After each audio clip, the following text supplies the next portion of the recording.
Welcome back. For more than a decade, the Hispano Philanthropic Society has supported our community through a various number of organizations and events. And coming up is their legislative recap breakfast.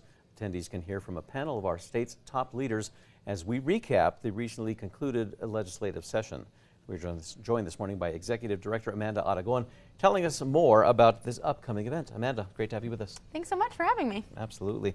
So let's kind of talk a little bit about the HPS Legislative Recap Breakfast. Yeah, so we used to do this pre-COVID, so we're back. But our HPS Legislative Recap Breakfast is really an opportunity for New Mexicans to hear about the legislative session and what happened from some of our key leaders, whether they're legislators or agency leaders.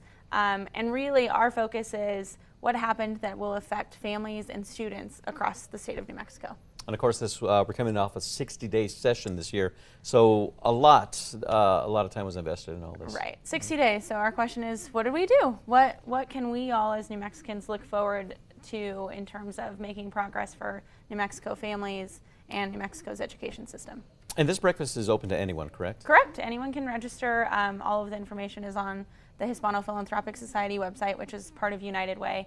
So we'd love to have everyone. We'll provide breakfast and a lot of good conversation. How good of a chance is this for, say, your average New Mexican to either hear what went on during the legislature or to even speak one-on-one with some lawmakers? Truly, I mean, the lawmakers that will be on the panel will be around before and after the panel to chat with anyone.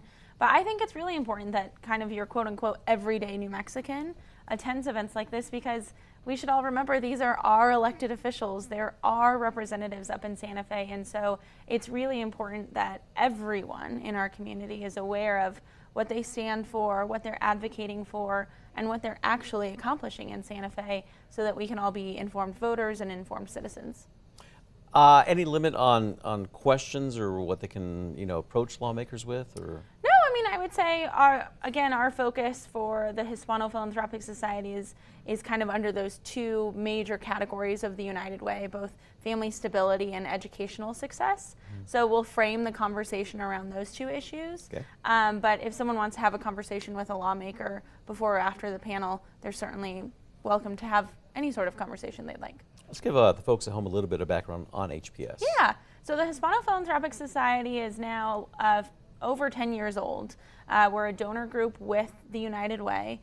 And really the whole purpose of the Hispano Philanthropic Society is to recognize and uplift the amazing Hispano leaders in our community. Oftentimes we see lots of donor walls with lots of names on them, and we really want to uplift the impact of our Hispanic community members. And so all of our programming is around recognizing our Hispanic leaders and then creating the next generation of Hispanic leaders for New Mexico.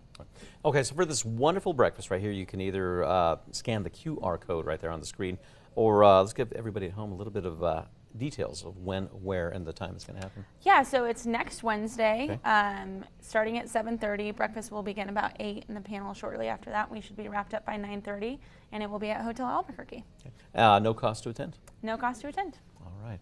And again, something you can mark down where you, as New Mexicans, will get a chance to hear from legislators and lawmakers right now as to, some of the things that were accomplished now during the legislative session in a wonderful breakfast. Again, the first one back to normal now after post-COVID. Yeah, no more virtual. There you go. Now we're kind of done with that now.